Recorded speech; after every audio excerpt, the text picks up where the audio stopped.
foi pedido que eu falasse sobre a virtude da modéstia, né? E aqui é quase que chover no molhado, né? Dizer que é uma virtude esquecida, ignorada, desprezada, né? Completamente no mundo de hoje, né? Uma virtude ridicularizada, né? O homem de hoje parece que tripudia sobre isso aí, debocha, né? Debocha. E por isso a nossa luta é uma luta constante e renhida, né?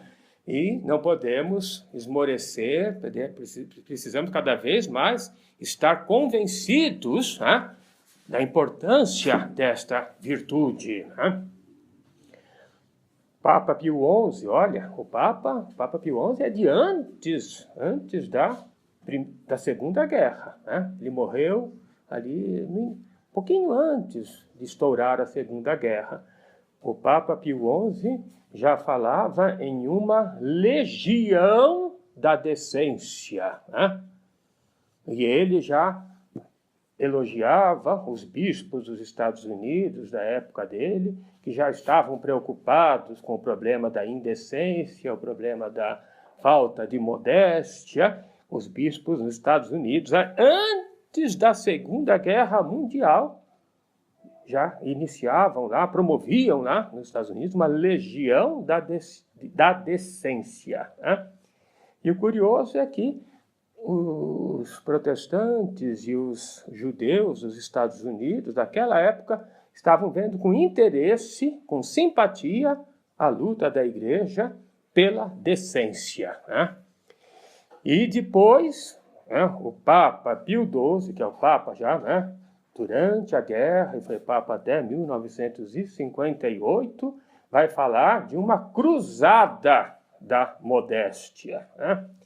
E essa virtude, que é uma virtude anexa à virtude da temperança, né? Uma das virtudes, a virtude da temperança é uma das virtudes cardeais, né? Como ensina bem o catecismo, né? Virtude cardeal, o que significa isso? Cardeal, vem a palavra que vem de cardo. E cardo, em latim, cardo, cardinis, é dobradiça. As virtudes morais, as virtudes cardeais, são aquelas, sobre as quais gira toda a vida moral do homem, né? A virtude da prudência, a virtude da justiça, a virtude da temperança, a virtude da fortaleza, né? E essas virtudes morais têm partes anexas, né? Por exemplo, a virtude da fortaleza. Uma das partes, né, anexas é a virtude da paciência, né? A virtude da temperança tem várias partes anexas, né? Uma delas, a virtude, da modéstia, né? Ou então ainda a virtude da castidade, a virtude da sobriedade, né? E a virtude da temperança é aquela que modera, refreia, né, os desejos, né, os prazeres, o apetite sensível do homem, né? E a virtude da modéstia, é verdade que ela regula uma matéria bem mais fácil, né, do que, por exemplo, a virtude da castidade. Mas estão ali muito, muito relacionadas, né? E a virtude da modéstia é uma virtude sem a qual é impossível estruturar uma família cristã, né? Onde não há a modéstia, né, no falar, a modéstia no agir, né, nos modos, né, no comportamento, né, nos olhares, em tudo, né? Porque, atenção, a modéstia não é só a roupa, né? O tom da voz, né? O comportamento, os gestos, né? a risada, o sorriso, né? Tudo isso, né, deve ser regulado pela modéstia, né? E sem a modéstia, é impossível haver a virtude da amizade.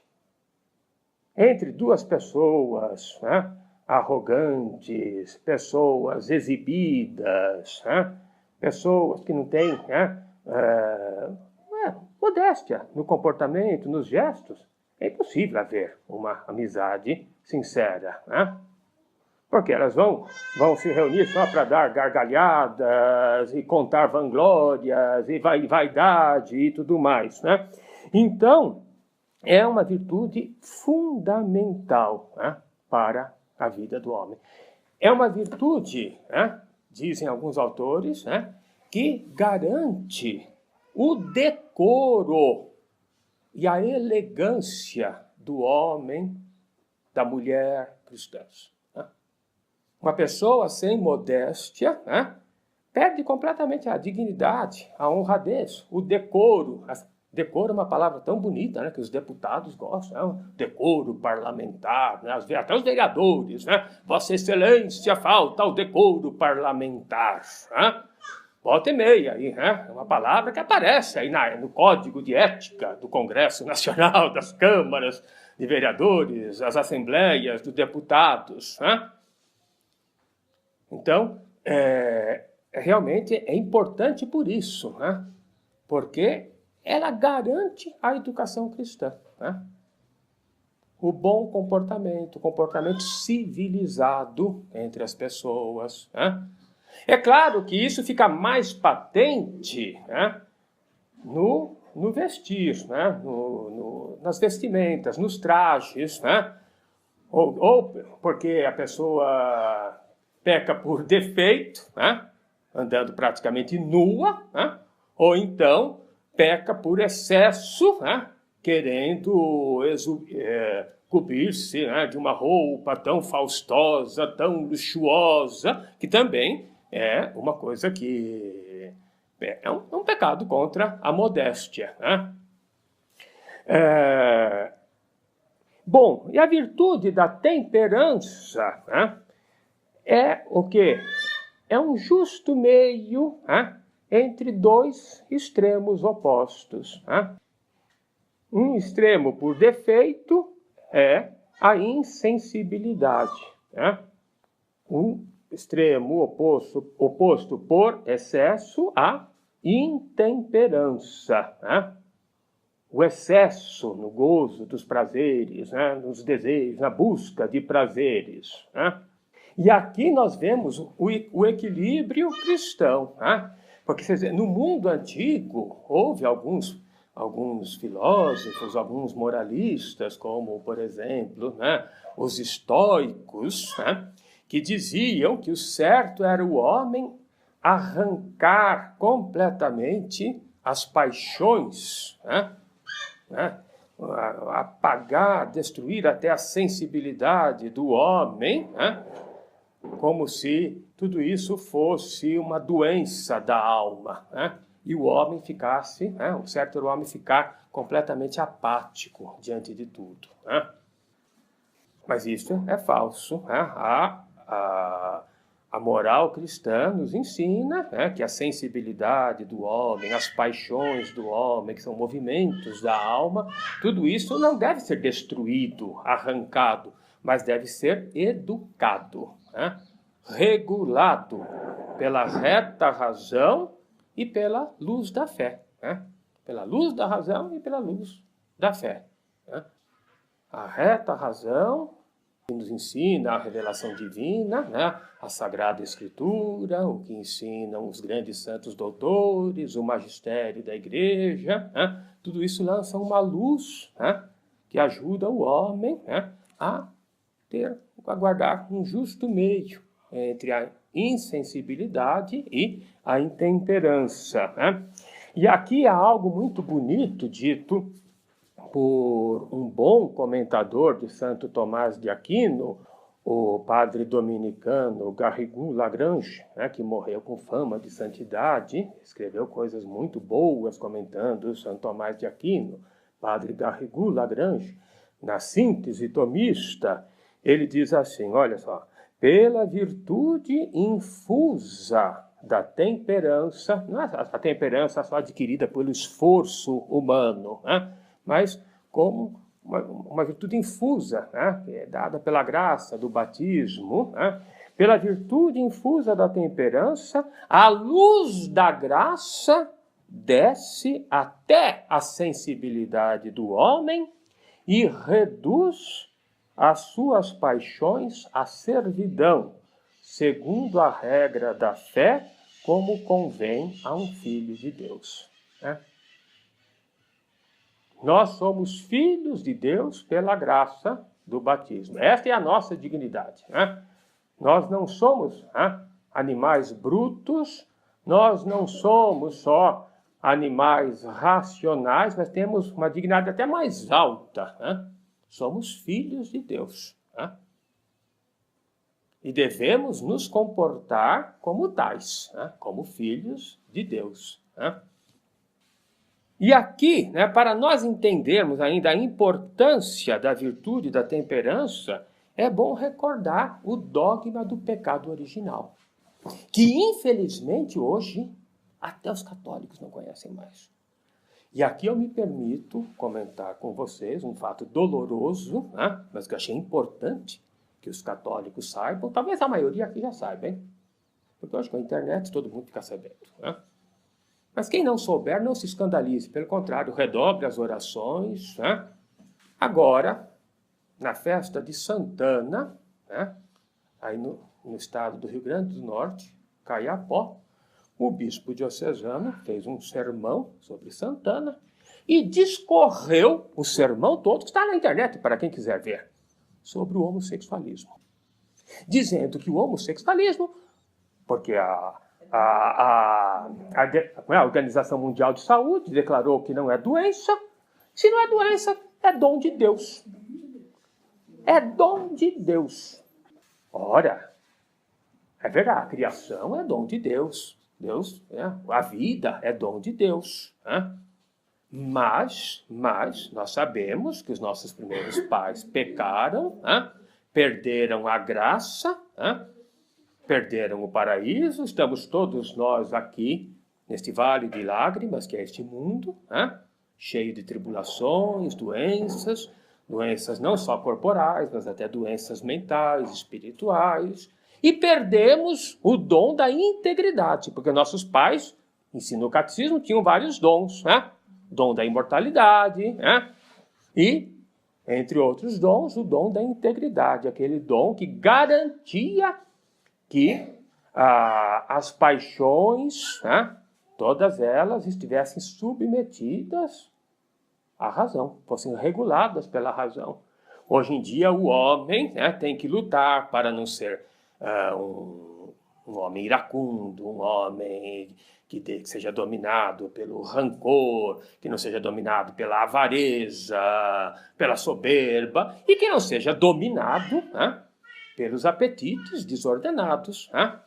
Se ele tivesse dito, o bispo, ele teria acertado, se ele tivesse dito, olha, vamos entender o homossexualismo como algo dentro da concupiscência.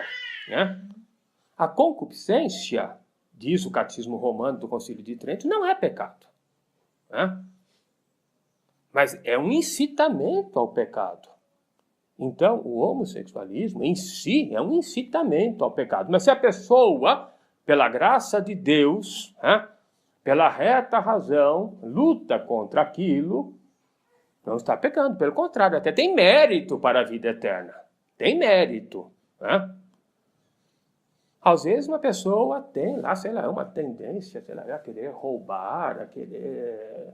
Sei lá, mas tem que lutar contra aquilo lá, aquela paixão, lutar contra a avareza, ou então o sujeito tem uma tendência para falar demais, é muito linguarudo, fala, vai meio tagarela, tem que lutar, custa. Mas enfim, se ele tivesse dito, não, olha, é a concupiscência, mas o homem tem que... Não, ele não, é dom de Deus, está errado. E isso só pode ser entendido porque ele esqueceu o dogma do pecado original. Eu não vejo outra explicação. Esqueceu ou nega. Bom, então, isso daí é importante, né? Que a virtude da modéstia é necessária para que o homem, né, não seja contaminado, dominado, mais contaminado, dominado, né, pela concupiscência. Uma herança, né, do pecado original, uma consequência do pecado original. Né? Aqui, né, vejam uma coisa que é interessante, né, que esse também é um bom comentador de Santo Tomás de Aquino, diz o padre Peg, né, no Catecismo da Suma Teológica,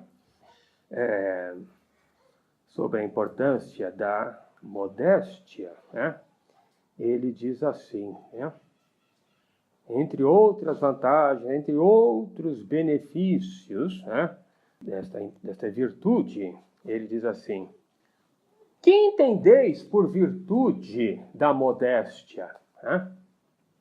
O ápice da perfeição nos movimentos afetivos, cujo resultado é que todas as ações exteriores, como sejam movimentos, gestos, palavras, tom de voz, atitudes, convenham ao decoro da pessoa e se acomodem às suas circunstâncias, estado e situação, de forma que nada destoe, senão que resplandeça em tudo a mais perfeita harmonia. Neste conceito, a modéstia se relaciona com a amizade ou afabilidade e com a verdade. A pessoa que perde a modéstia também começa a gargantear, né? A contar muita vantagem, né? A querer exibir-se, mostrar vantagem em tudo, né? E depois ainda, coisa muito importante e esquecida, né? A virtude da modéstia também regula os atos relacionados com o jogo, as diversões e os recreios. E nós vemos como hoje a nossa juventude, né, contaminada por essa falsa cultura neopagã, se esbalda, né? Passa a noite, fim de semana, em danceterias, boates, diversões, mais diversões, mais diversões. Né? Vivem só para a diversão, né? Só para um falso recreio, um falso lazer. Né? E isso leva a um esgotamento, né? Esgotamento físico, esgotamento psíquico. Né? É a falta também da modéstia. A modéstia como parte da virtude da temperança. Né? Então, por falta de temperança, hoje muita gente se diverte, né? Cansando-se, diverte-se, né? Não tendo uma distensão, né? Uma tranquilidade, mas ficando cada vez mais excitado. Né? Mais excitação, mais excitação, mais excitação. E é claro que a última consequência vai ser o quê? Bebedeira, drogas. Né? E no final a pessoa nem consegue mais dormir, nada, começa a ter insônia, porque fica só, né, nos excessos. Né? Daí, então, é toda a vida orgânica, a vida psíquica da pessoa, né, que já está completamente, né, desregulada, descompassada, né, por falta da virtude por falta da virtude da modéstia. Né? Bom, aí nós vamos chegar lá ao ponto da moda, vamos chegar, que eu acho que é o ponto que as mulheres querem mais ouvir mais, chegar ali ao tema da moda. Né?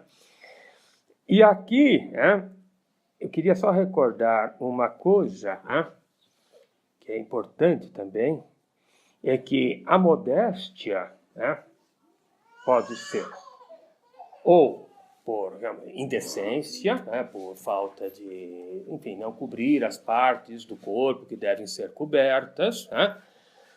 Pode ser por luxo, né, roupas faustosas, como eu disse no começo, mas também existe uma falta de modéstia quando a pessoa quer exibir uma pobreza.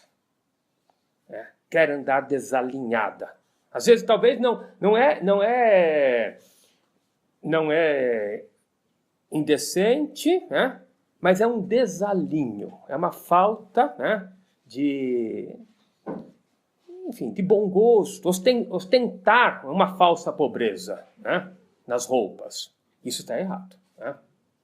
É pecar também pela falta de modéstia. É uma falta, ostentar, né, humildade. É ostentar humildade. Né? E isso aqui, às vezes, acontece não só na sociedade civil, mas, infelizmente, até na liturgia. Um falso pauperismo.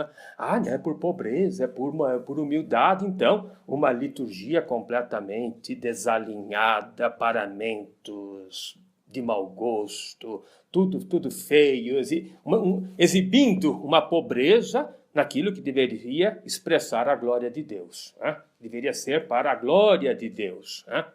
É falsa, é uma falsa. É uma modéstia, né? Uma falta de modéstia, né? Num exibicionismo de pobreza. Né? É algo que a igreja até na Idade Média condenou, né? Quando houve um ramo, né, entre os franciscanos, né, os fratricelli, né, que queriam o pauperismo, né? O chamado pauperismo. E houve um papa que condenou isso daí. Né? O magistério da igreja condenou. Né? Que era exibir, né, uma pobreza. Né? Até na liturgia, vamos dizer. Né? Então, a modéstia não significa uma falta de alinho, uma falta de decência, de decoro, né, nos trajes. E aqui outra coisa importante, né, já para falar da questão da moda, né, é que Deus colocou no coração da mulher o desejo de ser bela. Né? O desejo é mais próprio da mulher do que do homem querer estar assim, vestido, né, com aprumo, com uma roupa mais bonita. Né? Isso não é pecado. Né? A mulher querer ter um corte de cabelo bonito, querer ter um vestido bonito, um sapato, sei lá eu, né? Quem sabe até assim, alguma joia, algum adorno. Né? Esse desejo de ser bela, de estar bem arrumada, principalmente para o seu marido, para o seu noivo, que fosse, então para os filhos, não é pecado. Né? O que é pecado é a mulher querer ser cobiçada. Quando ela começa a usar roupas, né, começa a trajar-se, a comportar-se, né, a fim de ser cobiçada. Daí é pecado. E é preciso, então, distinguir esse desejo natural, legítimo, né, de uma mulher querer estar bem arrumada, cabelo bem feito, enfim, até usar perfume, né, tudo isso daí, né, com moderação, não é pecado. Né? Pode até ter algum mérito. Né? E se eu não estou enganado, se eu bem me lembro, o São Francisco de Sales, na introdução à vida devota, trata desse assunto. Sim. Ele diz isso, ele ensina isso. Na minha lembrança, ele ensina isso. Na Filoteia. Né? Ele ensina isso. Bom, e com isso, agora, eu vou passar aqui já para o tema da modéstia, segundo o Papa Pio XII. Né? Esse belo livro aqui que reúne vários discursos, alocuções do Papa Pio XII, Casamento e a Família, ele tem ali um discurso dirigido às mulheres que faziam parte da cruzada pela modéstia. Alguém já conhece esse livrinho aqui ou não? Eu já. Já? A senhora tem esse livro? Conheço o discurso. O livro... A senhora conhece o discurso? Então, ele diz muitas coisas importantes aqui, Uma coisa que eu acho interessante é que ele diz, né, que a imoralidade representa uma ameaça para o futuro das nações, o futuro da humanidade. E é uma coisa que hoje os nossos políticos, as nossas lideranças ignoram completamente. Isto piorou muito nos últimos anos, né? Eu tenho 55 anos, não sou velho.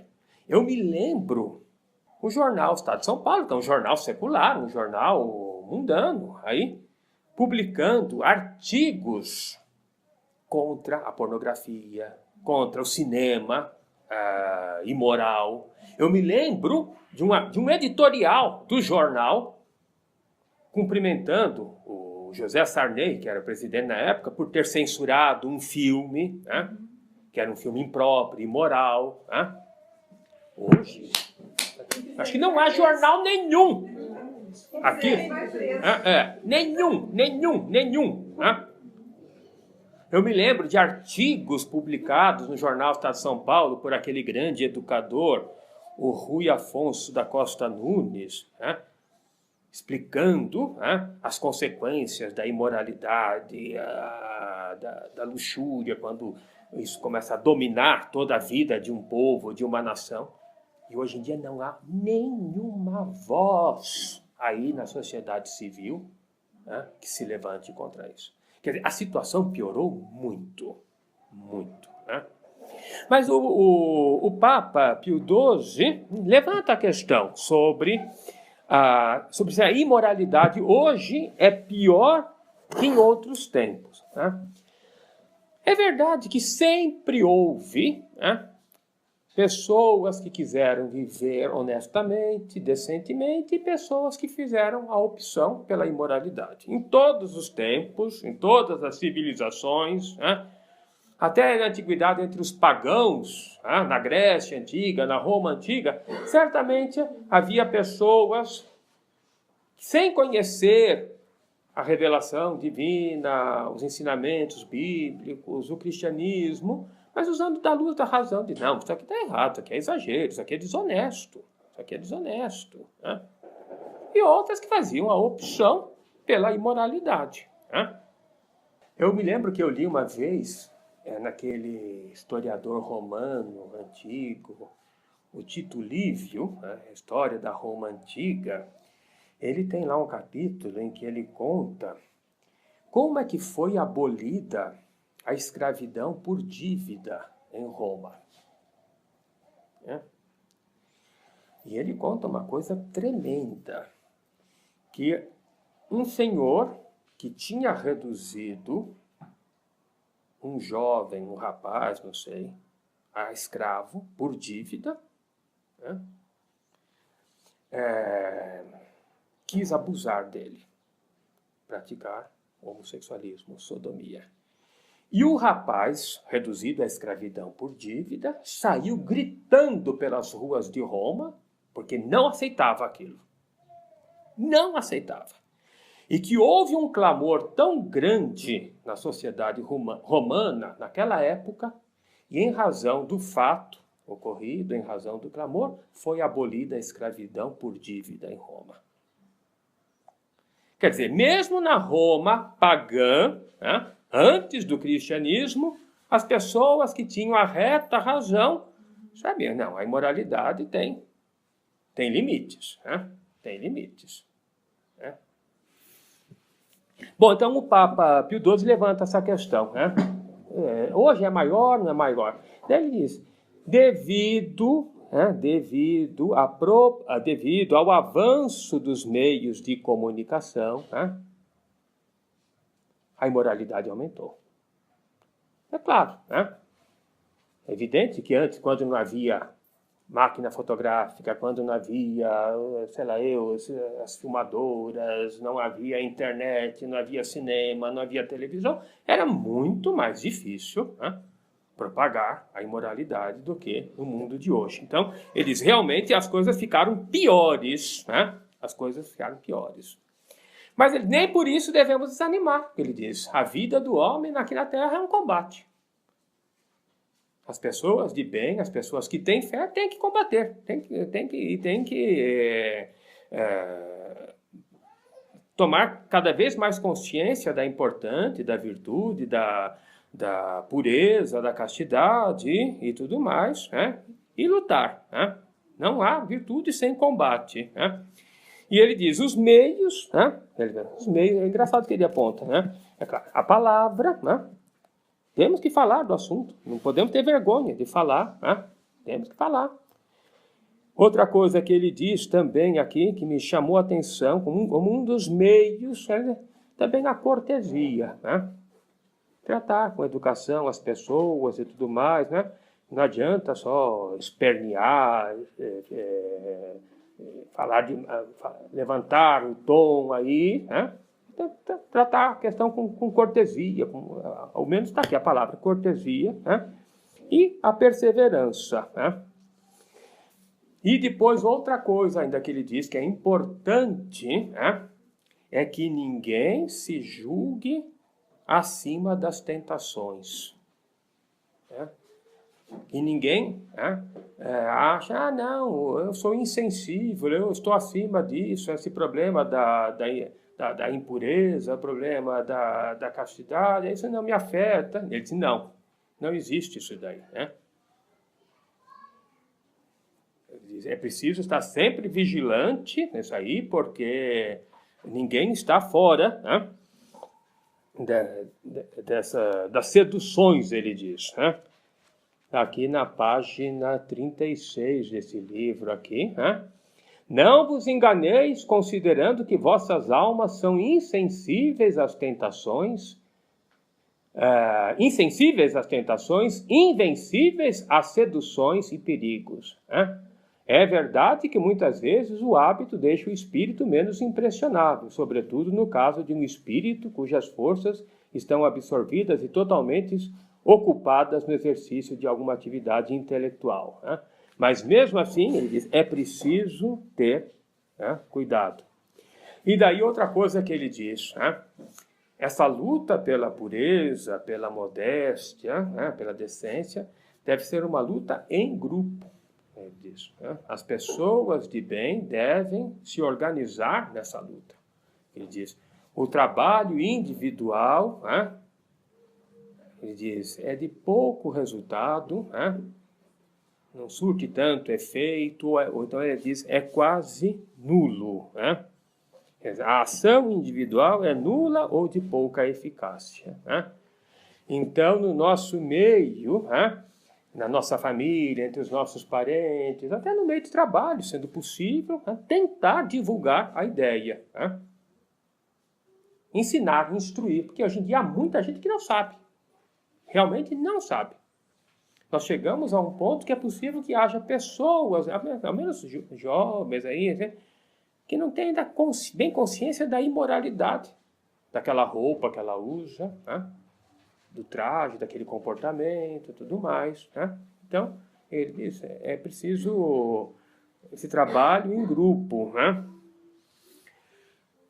E depois, né, o Papa, né, já vai falar, né, do problema da moda em si, né?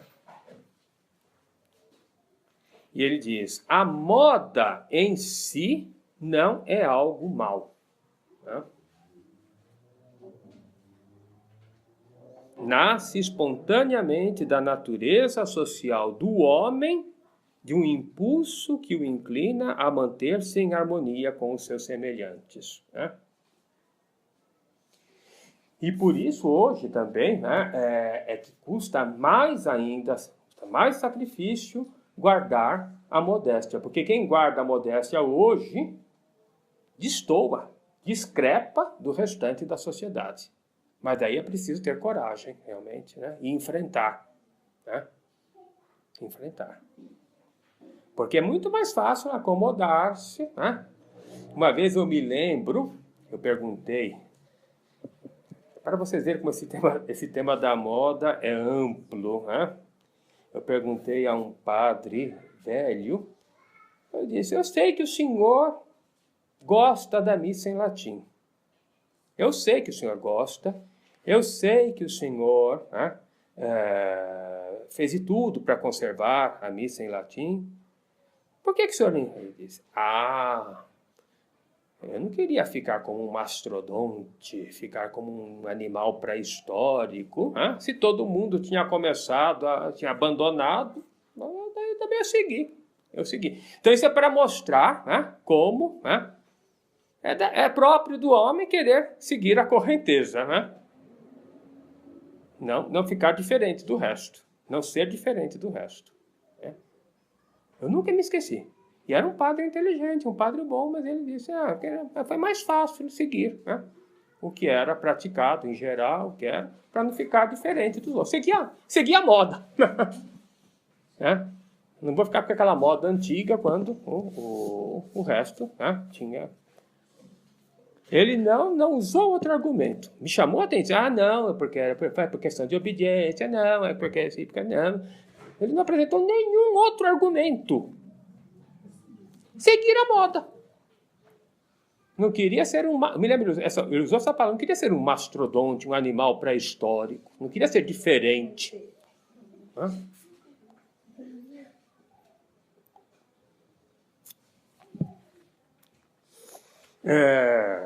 Então, vejam aqui, né?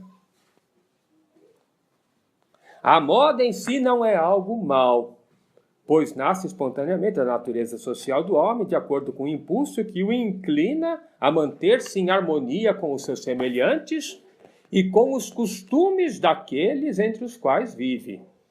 Deus, Pio XII falando para as mulheres, Pio XII, Deus não vos pede para viver fora do vosso tempo, indiferentes às exigências sociais, a ponto de tornar-vos ridículas, vestindo-se em oposição ao gosto comum e às práticas de vossos contemporâneos, sem considerar o que agrada. Agora, eu creio que essas palavras de Pio XII devem ser vistas no contexto em que ele as disse. Ele deve ter dito isso quando não existia mini-saia. Né? Quando não havia biquíni, né? Quando as pessoas, quando iam à praia, né, usavam o traje de banho só quando estavam dentro da água. E quando saíam e vinham à praia, já se cobriam. Então, essas palavras de Pio XII, prestem atenção. Padre, então eu vou seguir aí. Não é? Porque hoje a coisa degringolou hoje, né? Pois não. Algumas pessoas que trabalham na linha da modéstia, internet afora, usam trechos como esse aí para poder divulgar uma falsa modéstia. Então. São católicas, conservadoras, mas que divulgam modéstia em que a mulher não deve ser exagerada. Se ela visse esse grupo aqui, Deus me livre. É o último mastodonte, mas você citou um pouco antes, temos que ter uma nada. Né? Então elas usam isso aí e já vi muitas mocinhas que começaram a seguir a modéstia, a maneira correta, mas como no começo tudo é mais difícil, ao encontrar blogs, sites que interpretam mal, elas mesmo estavam entendendo errado a modéstia, que bom que eu te conheci, você me inventou não sei o quê, leva a mocinha a viver mundanamente, Naquela época as mulheres não usavam calças jeans justas, na época de Pio XII disse isso, não usavam. Não usavam bermuda, nada. Né? Então é preciso levar em conta isso aqui. Né? Hoje em dia, então, é preciso que realmente a mulher católica, que queira guardar a dignidade, ela realmente enfrente, né, essa corrente, esse mar poluído, este rio poluído da moda moderna. Realmente hoje e nesse sentido é importante recordar o que disse Nossa Senhora, né, aos pastorinhos, né, a questão da modéstia, né? É da irmã Lúcia ou é da Jacinta? Agora não me lembro. Da Jacinta. Hão de vir modas que ofenderão, né? E Deus não tem moda, não é uma coisa assim? Né? Então é importante, sim. Né? É indecente mulher usar mini saia. é indecente, né? É impróprio, é bermuda, né? Agora, é verdade que assim, para fazer certos trabalhos domésticos dentro de casa, tudo mais, certa liberdade, né? Isso sim, é certa... Mas tudo com muita prudência, né? E com boa vontade, e com espírito de sacrifício. Porque daí Pio XII vai dizer uma coisa importante também. A pretexto de saúde, a pretexto de higiene, né? Então há certas modas que são mais higiênicas, são mais saudáveis. Ele diz, é preciso... A saúde da alma é mais importante que a saúde do corpo, diz Pio XII aqui. Se há modas que possam ser benéficas para a saúde do corpo, mas são inconvenientes para a saúde da alma, é evidente, né, que é preciso cortar. Né? Que vale o homem ganhar o mundo em todo se vier a perder a sua alma, não é o que diz Nosso Senhor no Evangelho? Né? Então é uma coisa muito séria isso aqui, né? Outra coisa que é importante nesse tema, que eu acho, é distinguir aquilo que é moda da mulher, aquilo que é moda do homem, não a moda unissex, porque hoje já unificou uma coisa só. Né? Aquilo que é próprio de uma mulher casada, aquilo que é próprio de uma menininha de 12, 13 anos, aquilo que é próprio de uma senhora de 80 anos, o que é próprio de um homem de 80 anos, o que é próprio de um homem de meia idade, o que é próprio de um menino de 12, 13 anos de idade. Né? A coisa mais ridícula, esses velhos vestindo-se como meninos, como moleque de 12, 13 anos. As velhas também, mas uma pouca... É ridículo. Né? Às vezes um homem pançudo, barrigudo, aquela camiseta, manga cavada, bermuda. Se fosse um menino de 12, 13 anos de idade, ele não, é um velho já. Né? Não tem cabimento. Né? Por isso, o angélico Santo Tomás de Aquino afirma que não há mal nas coisas externas usadas pelo homem, mas que o mal vem do homem que usa dessas coisas sem moderação, ou de modo contrário ao costume do ambiente, distinguindo-se estranhamente dos outros, ou então que usa as coisas de acordo com o costume, mas na verdade com afeição exagerada, valendo-se de muitas roupas só pelo orgulho de estar na moda ou pelo prazer. Né? Ou que escolhe com cuidado exagerado, quando a modéstia e a simplicidade seriam suficientes para a satisfação do necessário decoro. Né?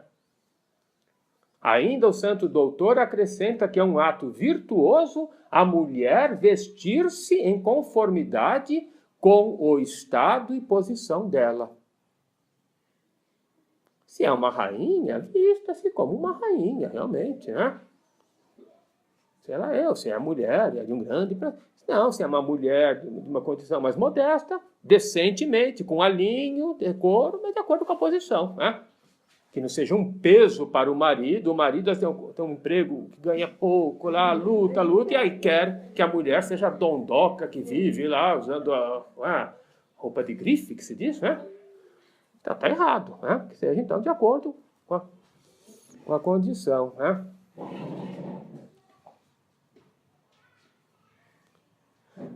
Quando a mulher usa adornos que são decentes, em harmonia com a sua posição e dignidade, e quando segue com medida os costumes do país, então adornar-se também é um ato de virtude ou de modéstia. Olha só. Quer dizer, São Tomás não, e o Papa Pio XII não condenam os adornos femininos, os enfeites. Né?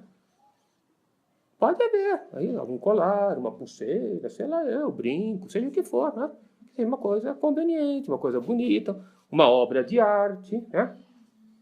Que influencia o modo de andar, comportar-se, vestir, né?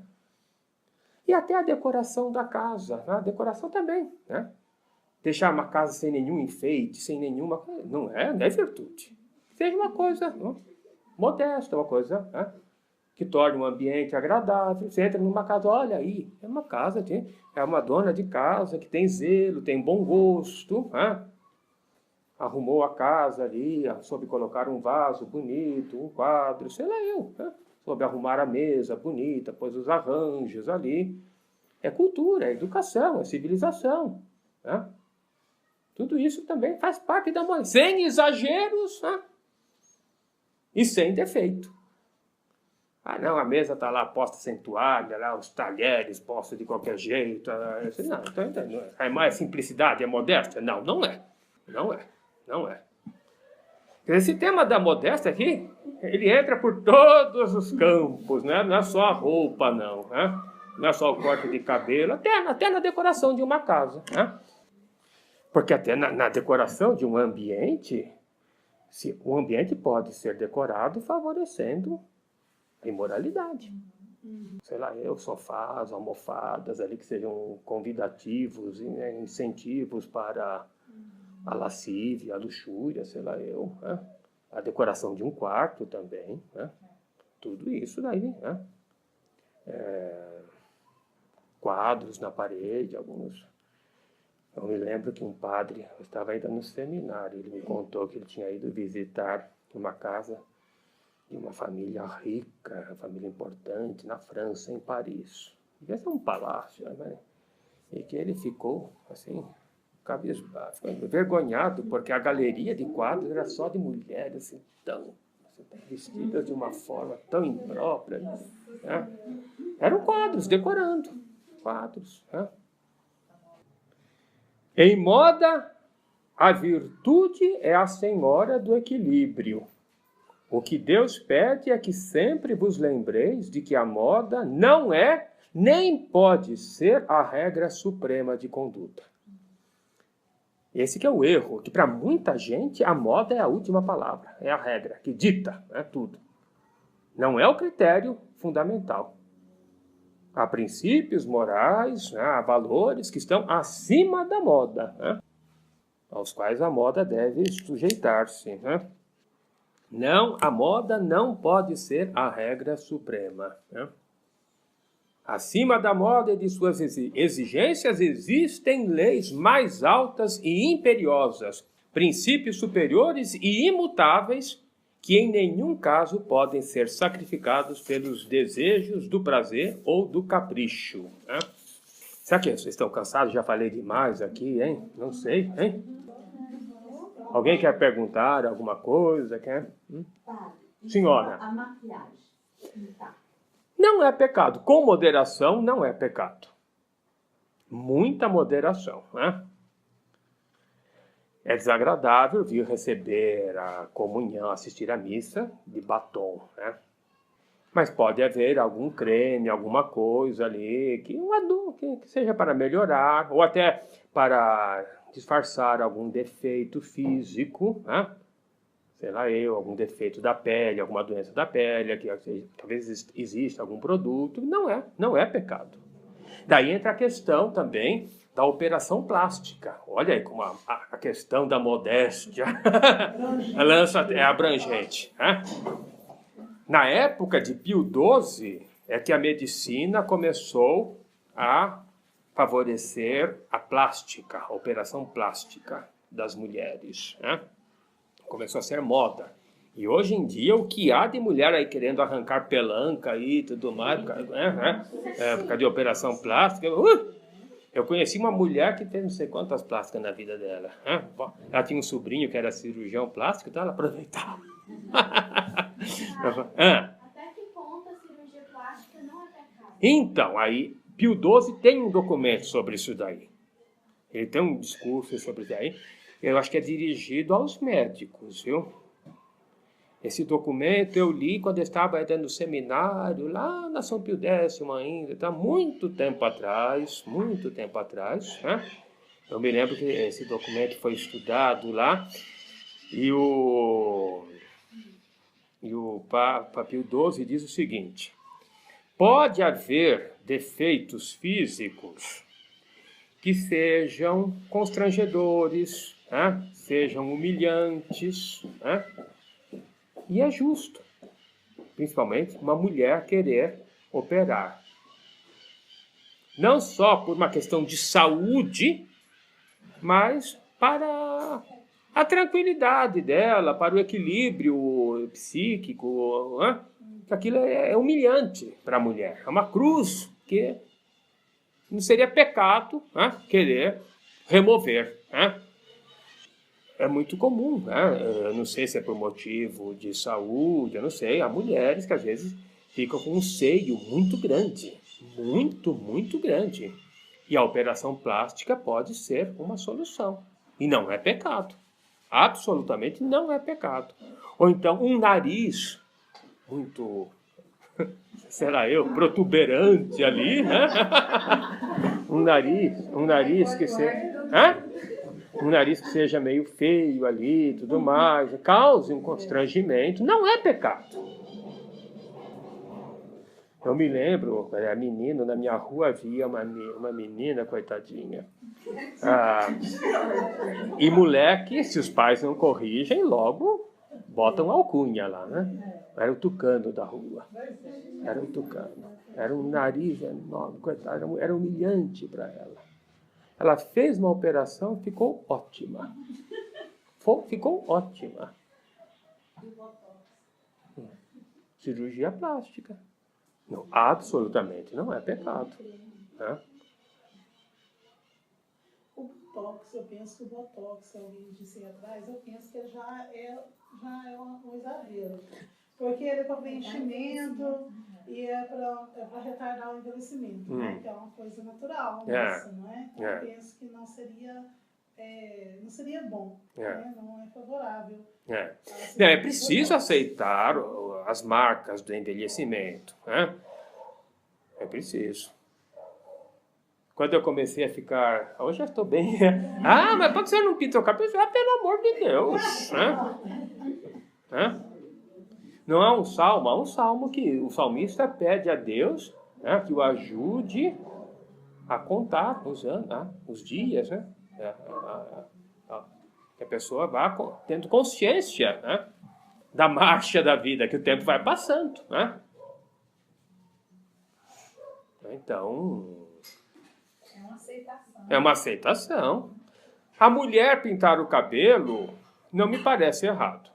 Se ela acha que fica melhor para ela, tudo lá, não é pecado.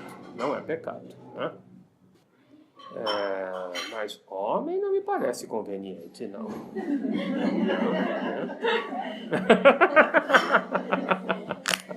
Senhora.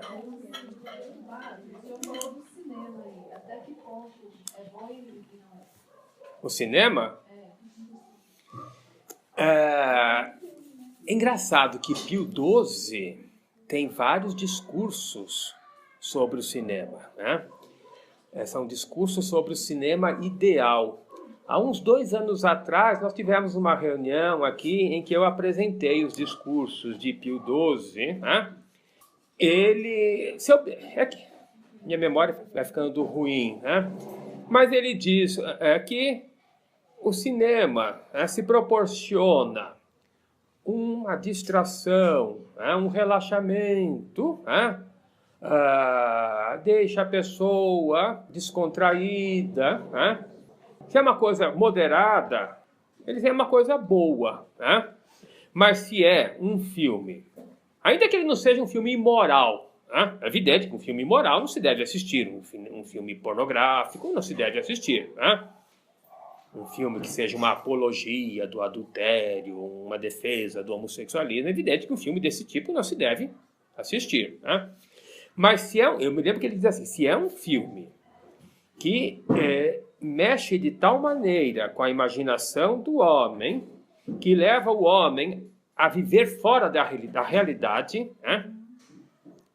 deixa a pessoa completamente deslocada da realidade, e que depois a pessoa, por causa da influência daquele filme, começa a viver em outro mundo, esse filme deve ser combatido. Ele diz, então, é bom, em primeiro lugar, que seja uma coisa artística, uma coisa cultural. Não é preciso que seja sempre algo instrutivo. Não. Porque existem romances, existem contos que, enfim, são distrações, causam uma distensão, tranquilizam, mas seja uma coisa com moderação.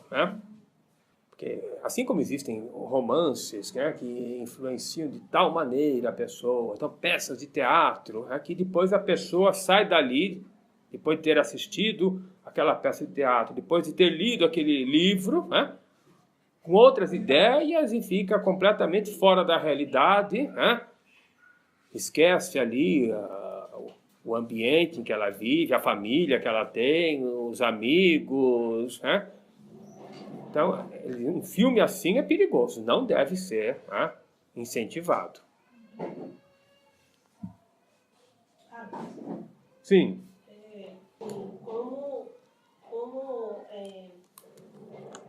Representar com modéstia com os nossos maridos.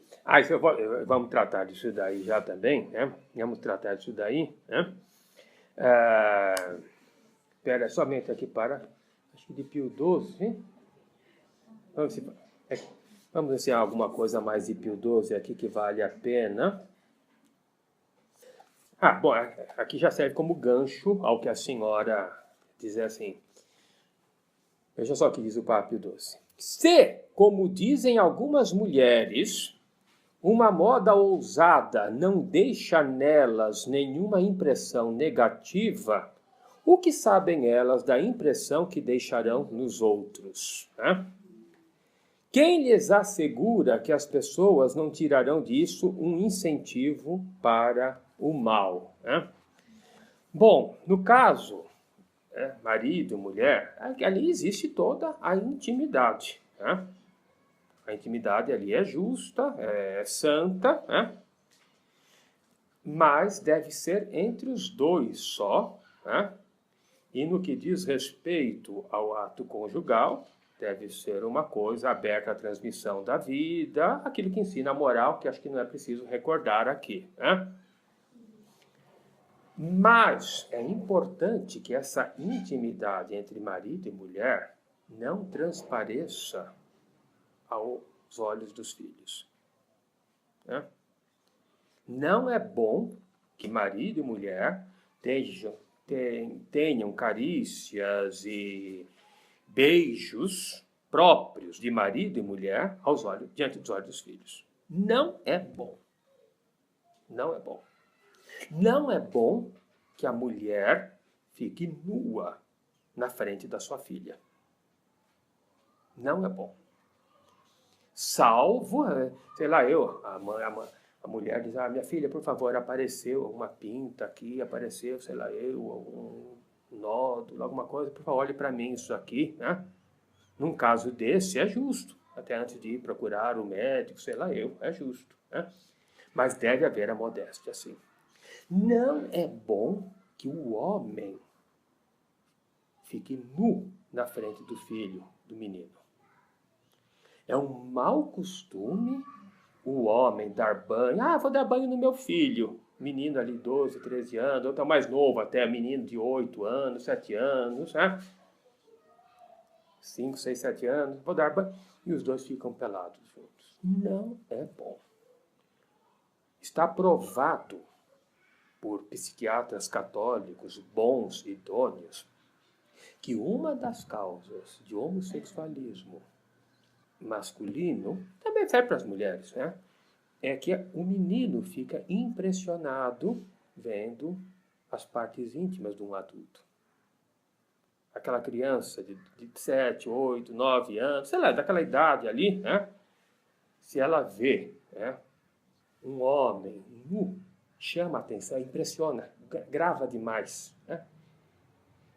E se o pai vai dar banho no filho ali e tudo mais, né? Sei lá, ele pelado ali, aquilo pode ter impressiona muito, aquilo entra na imaginação da criança, aquilo fica registrado ali, arquivado, e aquilo vai mexer depois na sensibilidade da criança.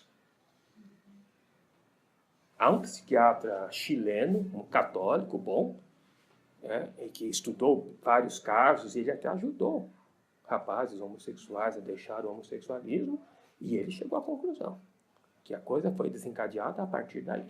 Né? Não é bom que a mãe deixe que o irmão mais velho, sei lá, de 16, 17 anos, fique pelado diante do irmãozinho. Não é bom. Mas eles dormem no mesmo quarto. Então, instrua o filho mais velho. E olha, você não vai trocar roupa na frente do seu irmãozinho. Você não vai ficar pelado na frente do seu irmãozinho, não. porque aquilo acaba depois desencadeando as paixões, mexe com a alma da criança, né? Então, são cuidados que realmente devem ser tomados, né? E, então, é um dever dos pais vigiar tudo isso daí. É um dever dos pais, né?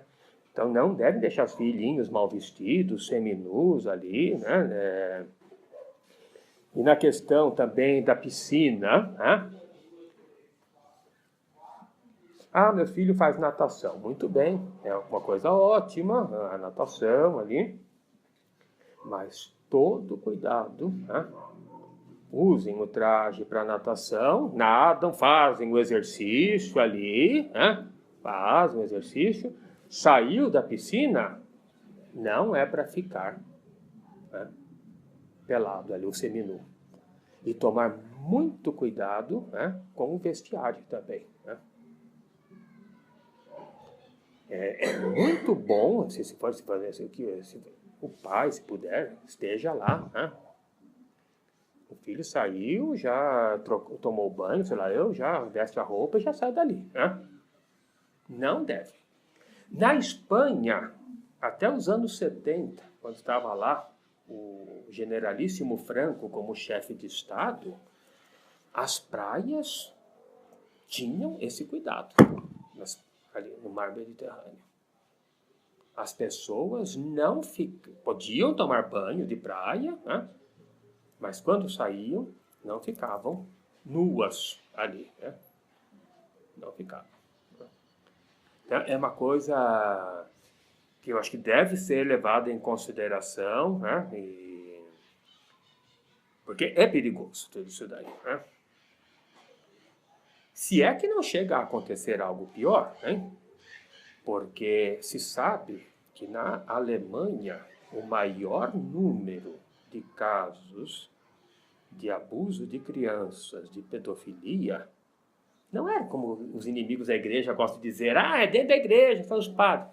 É entre os professores de natação. Professores de natação. Isso eu já li, em fonte fidedigna. Está comprovado, né, pelos registros policiais e tudo mais, né?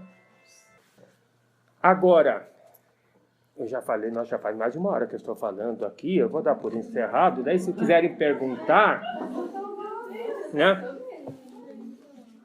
Se quiserem perguntar, mas vejam só, isso aqui o grande padre Leonel Franca, viu? Já ouviram falar desse padre ou não? Foi um grande jesuíta brasileiro. Todos os escritos dele, todas as obras dele são muito boas, né? Ele morreu um pouco antes, acho que de 1950. Era um filósofo, era um grande educador.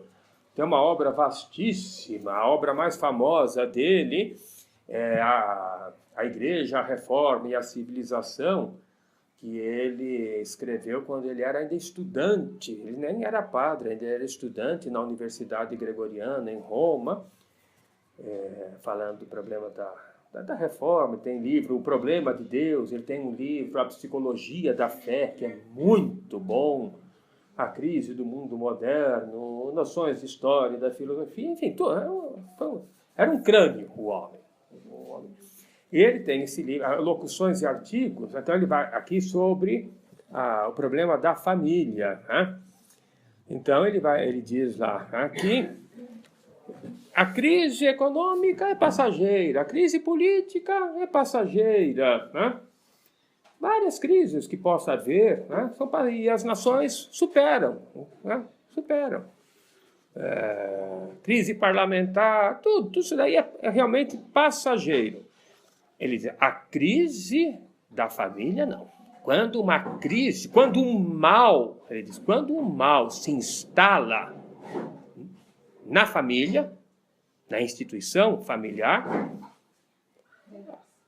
tá tudo comprometido, tá tudo perdido. Tá tudo, não há, porque a família é insubstituível, né? A família é dom de Deus, né? A família é responsabilidade do homem, né?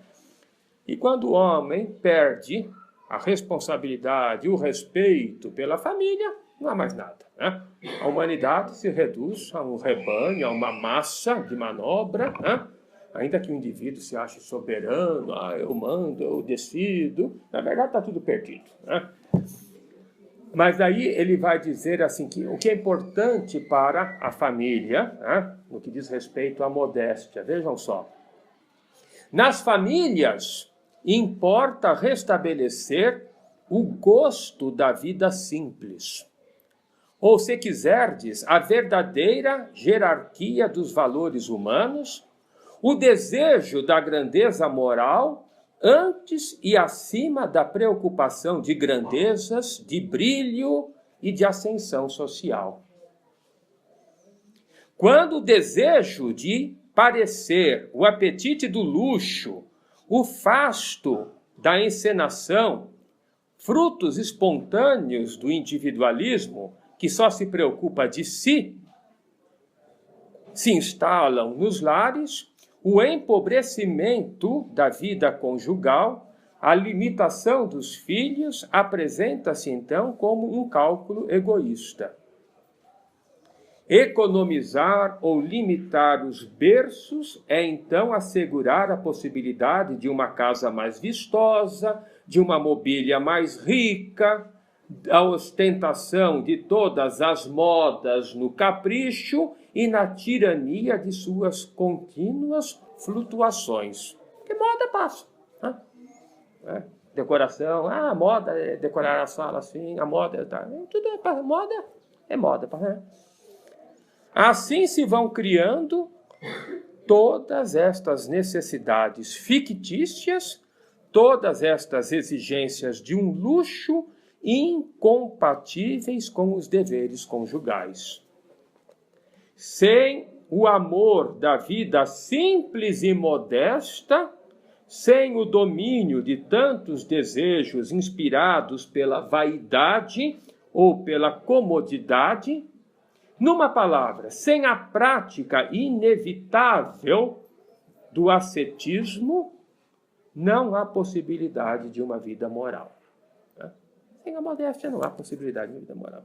O homem que na sua primeira educação não se habituou a vencer-se a si mesmo, a dominar as suas concupiscências, a estabelecer com uma ginástica da vontade o domínio da razão sobre os seus apetites, ante as solicitações da vida ficará inferior às suas responsabilidades. Bom, o que eu preparei para dizer é isto aqui. Não sei se eu frustrei vocês, se vocês esperavam mais, mas se quiserem perguntar alguma coisa, se eu puder esclarecer, né, eu estou à disposição de vocês aí, né? E agora, eu vou fazer aqui a apologia da saia e do véu, hein? Mulher católica não deve ter vergonha de usar saia. Usem saia, né?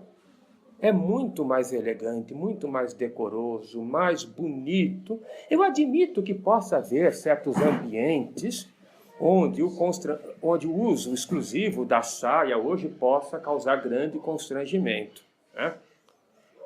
Se forem obrigadas a usar pantalonas, calças compridas, que seja uma calça que só uma mulher honesta use.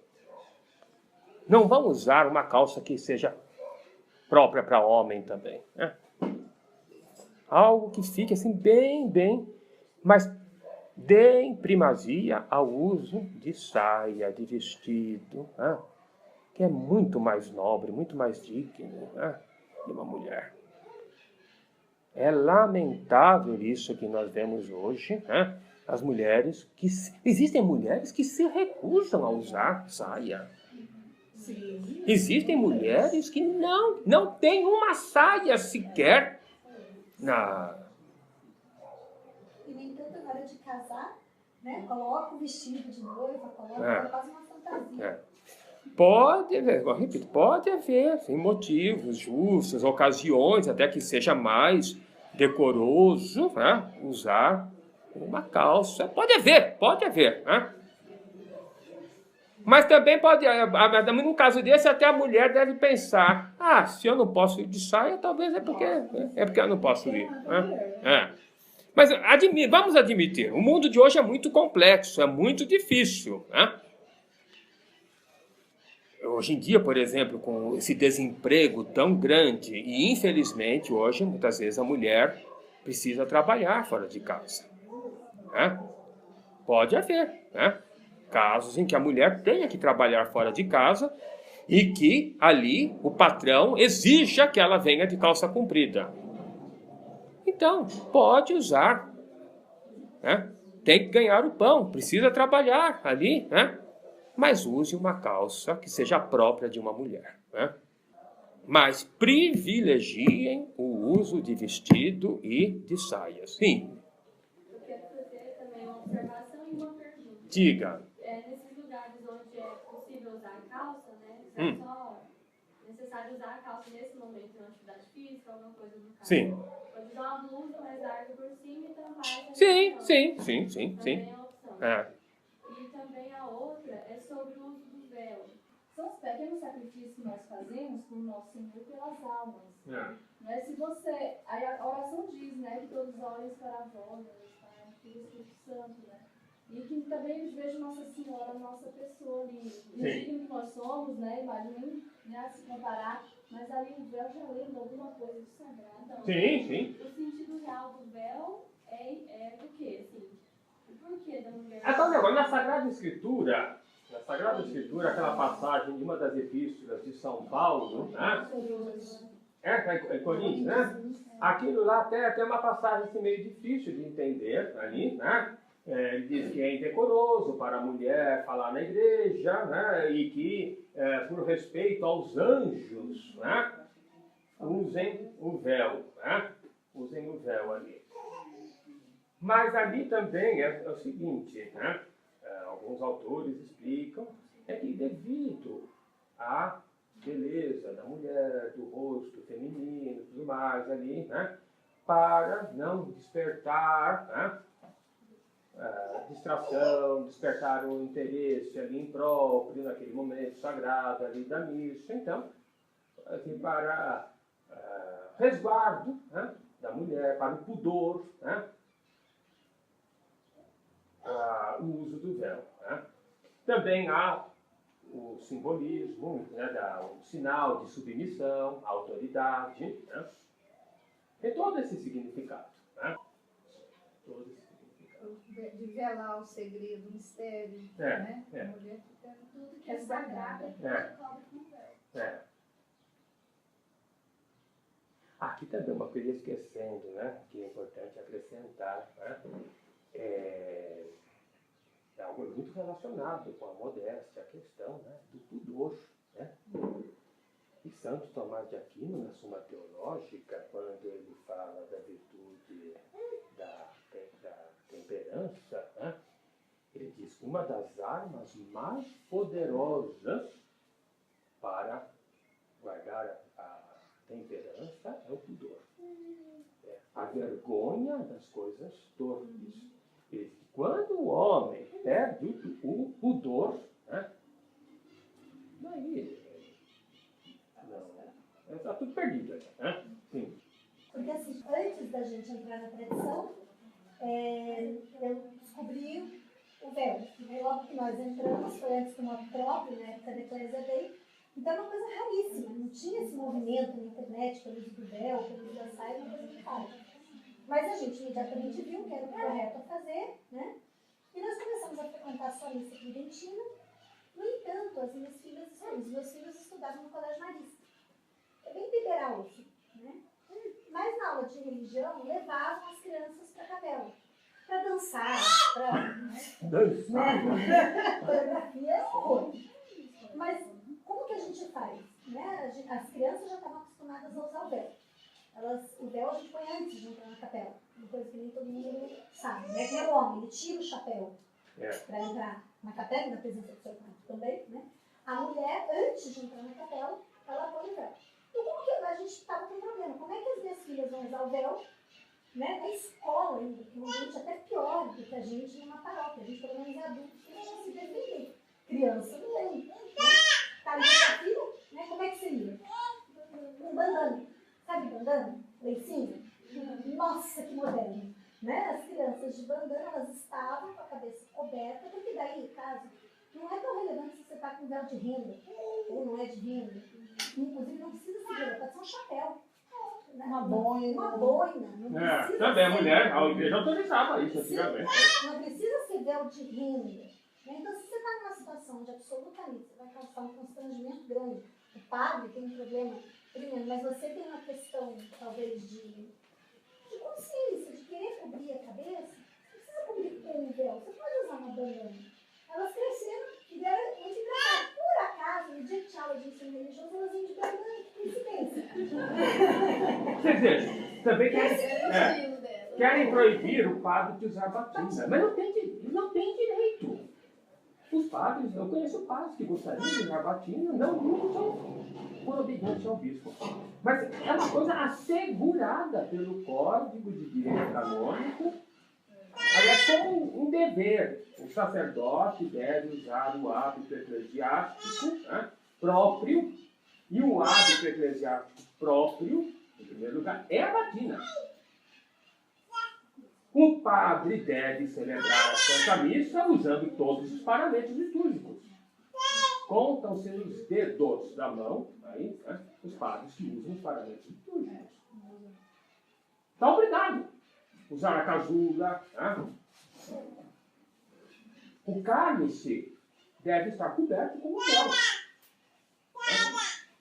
A bolsa para guardar o corporal não é obrigatória no rito moderno de Paulo VI. Né? Mas o véu, para evitar que poeira, mosquito, barata ande ali por cima, né? O padre não usa batina, não usam os paramentos litúrgicos, não usam nem sequer o véu do cálice, e pior, na hora da purificação, ficam sentados e preferem ver nada. Já uma dos outros. É verdade. É a violação. Então, obedecer a quem? Obedecer a Deus, obedecer à consciência reta, né? Agradar a Deus antes que aos homens. Né? Pode me chamar de subversivo, não é subversivo não, eu sou um reacionário, eu reajo, né? Resisto, né, às ordens arbitrárias. Né? Sim. Outra questão que eu não entendi lembrar foi das posições que a mulher às vezes faz, aquela inclinação para pegar alguma coisa no chão. Ah, também é. Eu poderia falar. Não, depois eu disse, é comportamento, né? É. E aí acho que é melhor ter uma mulher falar. Enfim, o importante é ter os princípios, eu acho que os princípios doutrinários eu apresentei aqui, né? E daí usar a cabeça, a inteligência para aplicar aos casos concretos. Né? Então, na hora de curvar, na hora de ajoelhar, sair, é preciso realmente. Né? É o que a gente estava falando aqui. Vamos ajoelhar de novo? Pegar alguma coisa do rosto? É. Inclinar, É. descer o decote, né? E até para a coluna é melhor. Né? Eu que tenho um defeito de coluna, eu me lembro, eu era menino, eu tive um problema seríssimo de coluna, espondilolistese, uma coisa horrível. Naquela época o médico me disse, você vai ter que pegar as coisas no chão assim, viu? Cada coluna, até para é o correto. Né? Então, tendo os princípios e usando a cabeça, né? Então, caso a caso, né? Os casos concretos vão sendo resolvidos. Né? Ah, uma coisa que eu tenho percebido muito em uns também, a modéstia nas mulheres grávidas. Tem muitas mulheres grávidas que não... Nossa, é horrível. Porque acha que a grávida pode mostrar a barriga e não...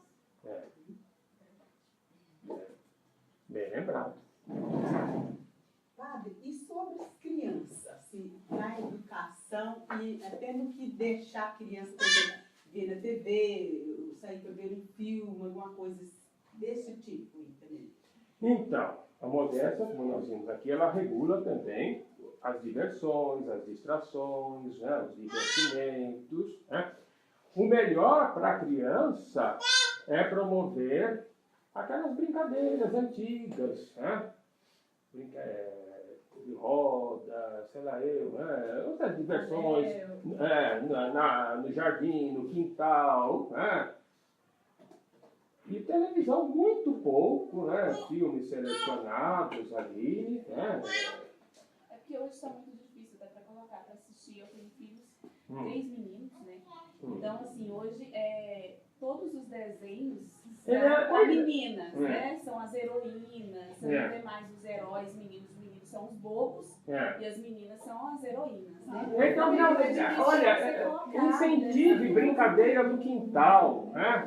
Com carrinho de madeira, brincadeira no quintal. Já assisti artigos profissionais nessa área que eles falaram que a TV faz mal, além de envelhecer, faz mal na saúde física também. Não só crianças, mas adultos também. A gente não tem presente diabético, pessoas não sai quase muito tempo de TV. Criança, o psicólogo não vem católico, mas já também falando que atrapalha o desenvolvimento intelectual da criança, se ela não só ter acesso a qualquer espécie de mídia, mas você puder evitar o máximo possível, deixar ela crescer, para poder ele ter esse contato melhor. Eu acompanho um casal de missionários aqui em São Paulo, chamado Zé e Tiva. Eles têm um canal no YouTube. E eles deram o testemunho deles. Eles dão 1 hora, eles têm 3 filhos homens. 1 hora por dia para a televisão. Só que ela promove tanta atividade dentro da casa dela, em comum, todos eles, que eles nem perdem mais. Até a Canção Nova tem muitas alternativas para crianças. O blog da Canção Nova para crianças, que pode estar auxiliando também, muitas atividades. Quem sabe já ir ensinando algum instrumento musical, se a criança tocar algum tecladinho ali, outros tipos de diversões, há tanta coisa. Ensinar a pintar, a desenhar, né? Tanta coisa. Tinha pessoas inteligentes antes de existir a TV, né? Iam lá, estudavam melhor, né? Brincar com a terra, olha, vamos plantar uma semente de feijão, de milho aqui, amanhã você vai ver a plantinha contar, germinar ali. Há muita outra distração boa, né? Senhora? Então, resumindo tudo isso, o que está sendo mais importante no momento para acompanhar de verdade toda essa mudança, né, da sociedade, tecnologia, eu acho que o ponto fundamental é a família. Sim. Então, se muitos comportamentos hoje estão, assim como se diz, desviados, eu acho que depende de cada família a responsabilidade do pai e da mãe acompanhar esse filho, essa filha. Ontem mesmo eu presenciei uma coisa assim, saímos, eu, minhas filhas, essa aqui, a outra, e meu esposo, pra gente tomar um lanche à noite. Eu fiquei de boca aberta com o comportamento dos rapazes e das moças sentados nas mesas. Tinha uma mesa assim, com 2 rapazes, 2 moças, uma estava quase nua. E ainda, mini saia, sentava com as pernas cruzadas, ela puxava a saia, fazia assim com a blusa, e os rapazes presenciando e achando uma maravilha. Então pensei, se eu fosse mãe dessa pessoa, eu simplesmente ia lá puxar, olha, você está de boa, puxa uma saia, puxa a blusa. Como é que a mãe, eu nem sei se essa mãe está sabendo que a filha tem esse comportamento. Acho que nem tem mãe, né? Do jeito que está a reprodução livre, a reprodução independente, como do jeito que está a coisa, ninguém sabe quem é a mãe, mas... Logo tem que ser na família. Sim. A senhora tem toda a razão. Eu falo que nem na minha casa, quando eu comecei a usar saia, minha mãe não me incentivava. Não me incentivava de forma nenhuma. Não queria. Hoje até ela compra algumas peças pra mim. Mas antes, ela comprava as roupas que ela queria que eu usasse pra eu usar. Então é muito complicado. A formação de nossas mães.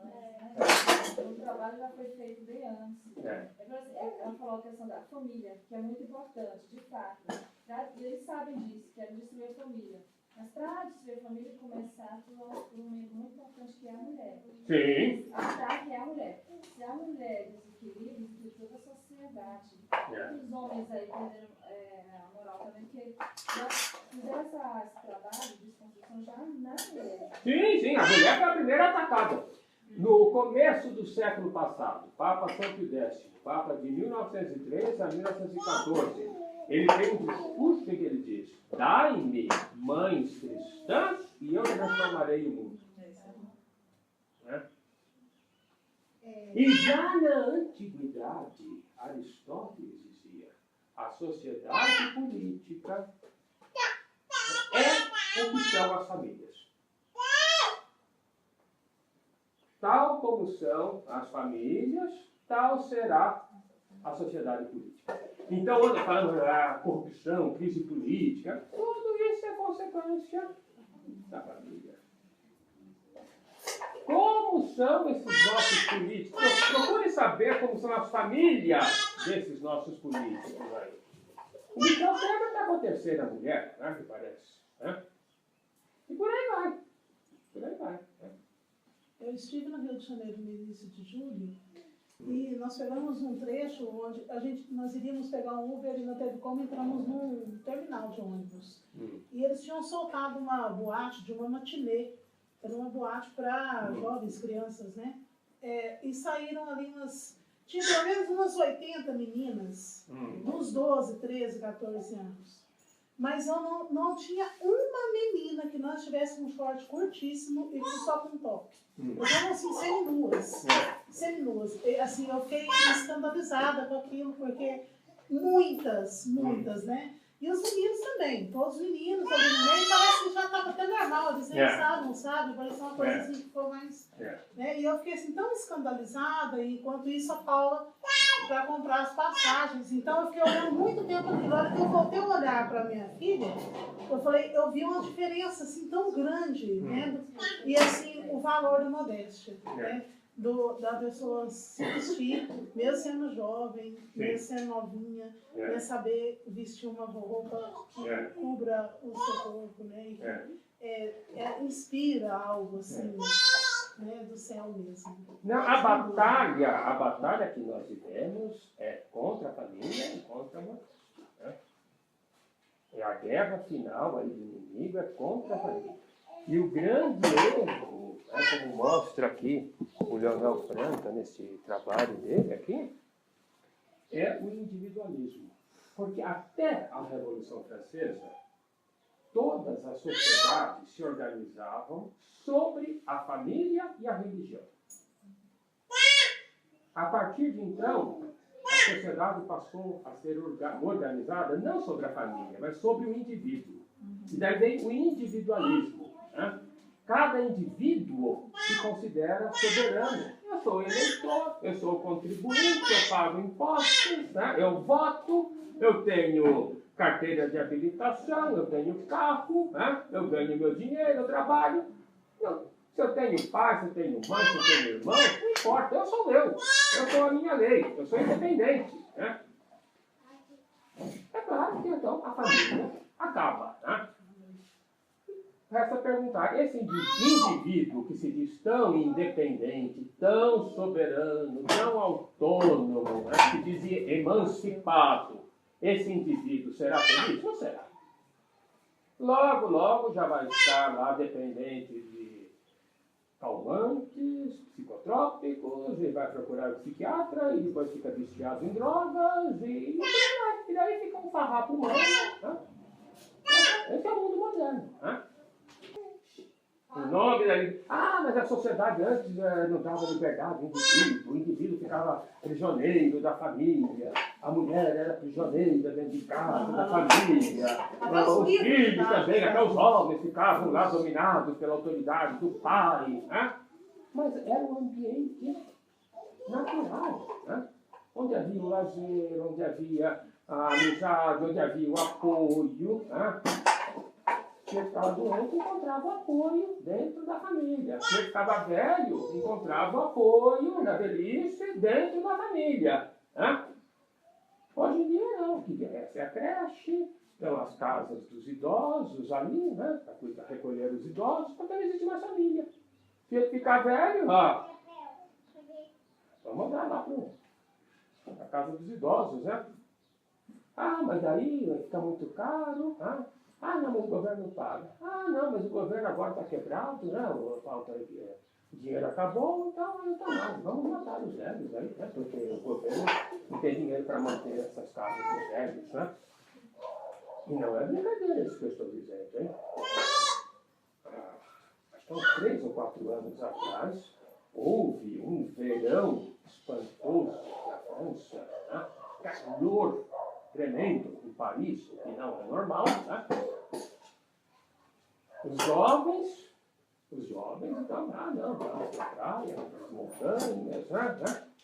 Os velhos ficaram nas casas, né? Ou em casa, abandonados em casa, então foi que houve um número enorme